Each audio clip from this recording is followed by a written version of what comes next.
The last few months, I've not been cycling as much as I would love to, or as much as I used to, as much as I should. And the main reason that I think I would say I have not been cycling as much as I should have, or could have, or want to, is procrastination. Many times I have determined that, okay, this weekend I'm going to cycle. Sunday morning I'm going to cycle. But then when that time comes, I feel lazy. I feel a little bit slow, or I just don't feel on top of my game, or on top of the day, and I just procrastinate. I say, you know what, I'll do it next time. I'll do it next weekend, or I'll do it tomorrow. Procrastination is something that really holds people back, and I just started thinking about it, and I did some research, and I just thought I'd share a few of those points with you. Now, the first thing is that procrastination is a widespread phenomenon. It affects people of all ages and genders, cultures, so it's not unique to any particular group of people. It's a human condition. Everybody at some point or the other puts things off till the next moment, or till tomorrow, or till the next day, for various reasons. There's this thing called temporal discounting. It is where individuals undervalue future rewards or consequences compared to immediate gains or immediate rewards. In other words, people tend to place more value on the present feelings or present rewards than future rewards. We find it hard to grasp the concept of a future reward. Rather, it's more easy for us to understand a present reward. So this is one of the reasons why people cannot delay immediate self-gratification. It's one of the reasons why people cannot be disciplined enough, because, for instance, you think about the reward of relaxing and watching Netflix rather than the reward of having physical fitness in the future or developing a muscular body in the future. So you rather choose this reward now. I'm having fun now. You really can't perceive or comprehend the reward of the future, like saving as well. You rather spend your money now because you can understand or conceptualize or anticipate the reward, the immediate reward of spending your money now. Whereas the reward of holding on for the future, the reward of having money in the future, it hasn't entered your consciousness, so you tend not to be able to grasp that. But people who are able to handle procrastination are able to really visualize and see and desire that reward of the future. Therefore, they're able to say no to the present. So that's one of the things. Now, procrastination is also closely linked to emotional regulation difficulties. Individuals may procrastinate to avoid negative emotions associated with tasks, such as anxiety, fear of failure, or boredom. So one of the reasons why people procrastinate is because they don't want to feel bored. They don't want to feel the stress or the pain of doing the task now. Like cleaning your room, you know that you're going to have to bend over, carry things, lift things, put things in place. You'd rather be doing something else more fun. You don't want to go through the boredom, and so you get emotional about it. And so people who procrastinate, they're not able to regulate those emotions, to be able to control those emotions and put them aside to be able to do what needs to be done. Emotional regulation is one of the things. Procrastination is also associated with deficits in executive functioning, particularly in areas such as impulse control, organization, and time management. These are functions that are related to the higher centers of the brain. Things like controlling your impulses, being organized, managing your time. These are things that you have to rationalize, and they're part of cognitive processes and part of your conscious thinking. These are things that are quite intentional. And so people that procrastinate, they are not able to rationalize or conceptualize or think about these things in a normal way. And so they're not able to control their impulses, they're not able to manage their time, they're not able to stay organized. Another common thing associated with procrastination is perfectionism. Perfectionism is a common trait among procrastinators. People with perfectionist tendencies may delay tasks out of fear of not meeting standards or expectations. So they rather procrastinate because they feel like, I might not get it right, I might not be perfect, I might not do the thing the way it should be done. And so they rather just procrastinate. So trying to be perfect all the time, if you feel like you can't get it right, you're not going to get it right, you rather procrastinate. And this happens especially when it comes to people procrastinating on taking life decisions, like deciding to be a photographer or deciding to become something. You feel like if you're not going to be perfect, you'd rather not do it. Or maybe going for an event or an occasion or a meeting. You want to look a certain way, you want to be able to present yourself in a certain way. You want everything to be perfect before you commit. And that's one of the reasons why people procrastinate. Even procrastinate on relationships, procrastinate on so many things. The spirit of trying to be perfect all the time. Procrastination can serve as a form of self-handicapping. This is where individuals create obstacles or excuses to give an excuse for not being able to do something. People delay tasks, just so that they have a ready-made excuse. Like, for instance, why have you not done that course?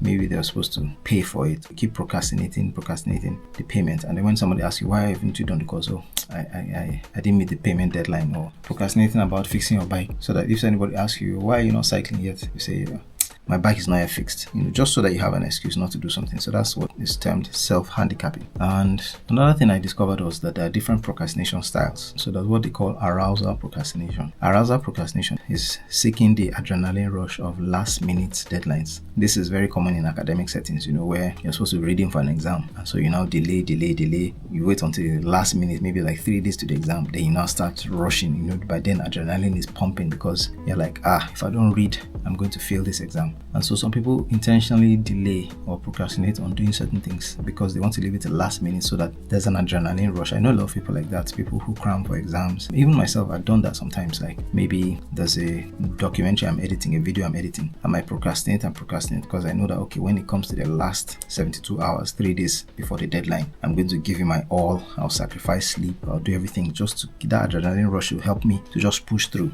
That's one style of procrastination. Another style is avoidant procrastination. This is where you avoid tasks due to fear of failure or negative evaluation. So you are just avoiding possible negative outcomes. Maybe somebody rates your effort as in a negative way, or you get criticism or criticized, but people avoid. And then last one is decisional procrastination. That is just not being able to make a decision. Sometimes I think that's one of the things I have that is a minus. Like I'm very slow to make decisions. I'm always trying to evaluate, and sometimes I get into this analysis paralysis kind of thing where I'm overthinking things and I find it hard to just make a decision. And I find that when I just decide to be decisive, I just make decisions on the spot, I get more things done. So that's one thing you might think about. Why do you procrastinate? It's because you find it hard to make decisions. If that's the case, then making your decisions real quick can help. And then the other thing is negative consequences. We all know that procrastination can have negative consequences on various aspects of life, including academic performance, work productivity, healthy behaviors, personal relationships, your financial health. Procrastination has a lot to do with all of these things. And chronic procrastination is associated with higher levels of stress, anxiety, depression, and lower overall well-being, low self-esteem, stress, lots and lots of stress. So it's really, really a terrible thing if you get into the habit of procrastination. I have been in and out of periods where I just find myself procrastinating, and it's really a terrible place to be because you're constantly stressed, constantly anxious, affects your sleep, affects your relationships with other people, and so many things. So it's really something that people need to address to be able to do more and have more in this life. One of the things that procrastinators do to be able to cope is something they call cognitive distortion. So this is where procrastinators do things like minimizing the importance of tasks, or overestimating their ability to complete tasks quickly, or rationalizing their behaviors. So for instance, one might say, it's not really that important. Like maybe taking your family out to dinner. Your mind, it's important to do, but then because you keep procrastinating, you now start making excuses and say, I beg. And there are other people who don't have the opportunity to take their families out for dinner. It's not that important. Or things like overestimating your ability to complete a task. Like for those of us who are creatives, you're supposed to edit photographs or edit videos. You tell yourself, it's not a big deal. I can do it. I'm skilled. I have the competence and skills to do it. So you just procrastinate, and eventually you end up in trouble. And then one other thing again is rationalizing your delay behavior. So you just try to find reasons and excuses and try to start saying that it's because of this, it's because of that. Basically creating excuses for yourself. So these kind of behaviors, these kind of cognitive distortions can make that procrastination behavior to continue. It can perpetuate the procrastination patterns. So how do we address procrastination? There are various strategies and interventions that can help, including cognitive behavioral therapy. You can Google it. Time management techniques. This has helped. Like you can Google the Pomodoro technique, and just becoming more decisive. Like you could use the 5-second rule or 5-second rule, where you count down from 5 to 1, 5, 4, 3, 2, 1. Make a decision. If you're having problems making decisions, learning to set goals. Smart goals, specific, measurable, achievable, relevant, time-bound goals. So you might want to do some research around goal setting. Creating implementation intentions. These are things that you can do research on. Implementation intention is a strategy that has been recommended for helping people to achieve their goals, especially people who have problems, procrastinating, managing themselves, following through whatever they decide to do. And it's pretty new to me as well, but I read a little bit about it. And essentially, it's really all about managing yourself to be able to do things, to be able to follow through on specific desired behaviors. So it's like an if-then principle. So in other words, it's a conditional statement, like if something happens, then I will do this. The then part is the desired behavior. The if part is something that happens in your everyday life that you can use as leverage to inspire yourself to do something. So let me give you an example. Let's say your goal is to climb the stairs more frequently because you're trying to lose weight, right? You're trying to keep fit, and so you make a commitment to yourself, say, I'm going to be climbing stairs rather than taking the elevator. But you find that maybe you have not been following through, and you want to make it a little bit more sure that you're going to do that.